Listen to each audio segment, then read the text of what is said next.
Сіздермен бірге дәріхана аптека арнасы.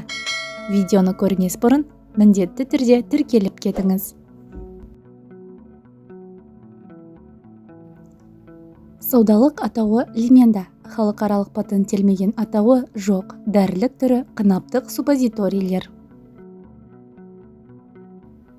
Құрамы: бір суппозиторийдің құрамында белсенді заттар 750 мг метронидазол және 200 мг меканозол нитраты бар. Сипаттамасы: сопақша пішінді, сарғыштау ақ түсті суппозиторийлер. Фармакодинамикасы: лимена микробқа қарсы біріктірілген препарат. Оның әсері құрамына кіретін метронидазол және меканозолға байланысты. Метронидазол трихомониаз бен гарнерелла бактерияларына қарсы. Трихомониазбен ауырған әйелдің жыныс мүшесінен ақшыл сұйықтық выделение ағады. Күнделікті күймен тіршіліктің ыңғайына қарай сұйықтық бірде азайып, бірде көбейіп отырады.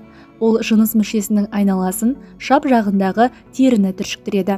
Терінің түсі қызарып, іседі, қышиды. Емделмеген жағдайда ол жазылмайтын жараға айналады. Гарнерелла жыныстық жолмен берілетін инфекциялық ауру.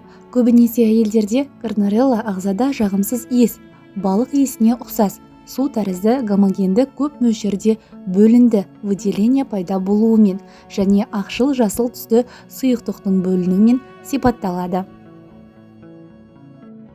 Кандидоз немесе молочница. Бұл кандида тобының грибоктары тудыратын қабыну ауруы. Әйелдердегі молочница белгілері: қынаптың қышуы, ауруы, ашуы, ақ ірімшік тәрізді секрецияның болуы, жыныстық қатынас кезінде ауырсыну.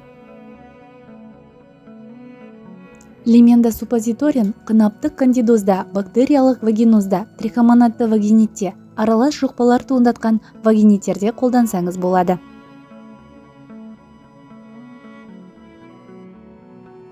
Қолданылу тәсілі және дозалары: препаратты түнге қарай 7 күн бойы бір суппозиторийден қынап ішіне енгізеді.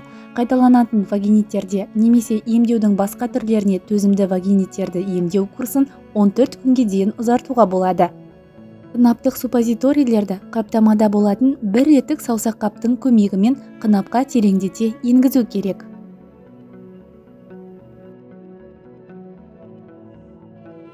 Қолдануға болмайтын жағдайлар: препарат компоненттеріне жоғары сезімталдық, бауыр функциясының ауыр бұзылулары, эпилепсия, жүктіліктің бірінші триместрі және лактация кезінде қолдануға болмайды.